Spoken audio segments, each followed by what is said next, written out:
8 o'clock in the morning and David is just arriving any minute, and today we're starting my project that I dreamt for a few years now. It's kitchen garden, to have a self-sufficient garden and harvest from it, and this year I'm going full scale. So thanks to David, I now know how to plant the garlic. We've planted several rows of it and you have to put them just a little bit inside the ground to make the top pop out, and I've put some sticks to just mark myself a territory where I've planted, because as soon as you turn around you can't remember where it was.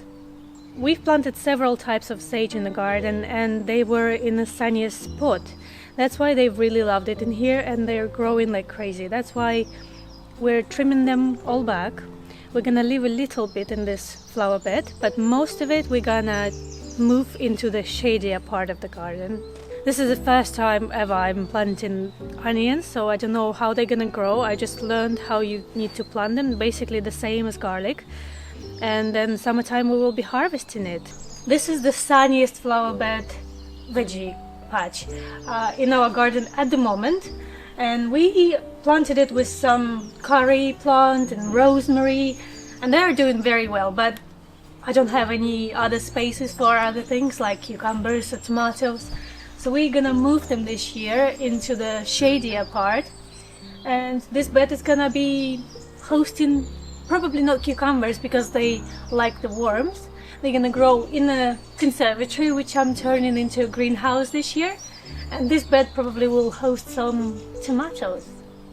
And then David said that it's too cold to plant radish or sweet peas outside just yet because it's too cold for them. So we're gonna be planting them directly into these pots, trays and little pots out of cardboard, and I'm gonna keep them inside for a few months, and then maybe April or March I'm gonna be sowing them, planting them outside in the beds. This is the side of patio that was untouched and was serving like a nursery for my plants that I just wanted to see how they look, to realize where they're gonna go.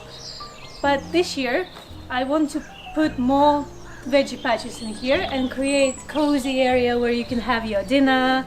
So here, like here, we're gonna have big sunny bed for more tomatoes because my baby loves tomatoes, and more cucumbers probably, we'll see. And you're gonna have entrance through here, and here you're gonna have your lovely table for your lunch and dinner, and pick some tomato and put it on the table. Anyway, it's gonna be lovely, and few maybe pots and beds in here. So I'm trying to grow as much as I can in this climate and this part of England. We'll see how much I can actually produce in this patio and see how much harvest we get this year. If you just found this channel, then welcome, and if you follow me for a long time you might check out my previous videos, and don't know if you've seen how this garden looked like when we just started a few years ago, from my first video about this garden and my plans. And I think I'm gonna come back to veggie garden with another video later because I'm gonna be planting more so you can see the results. And yeah, thank you for being with me, and see you in another video about the tea house.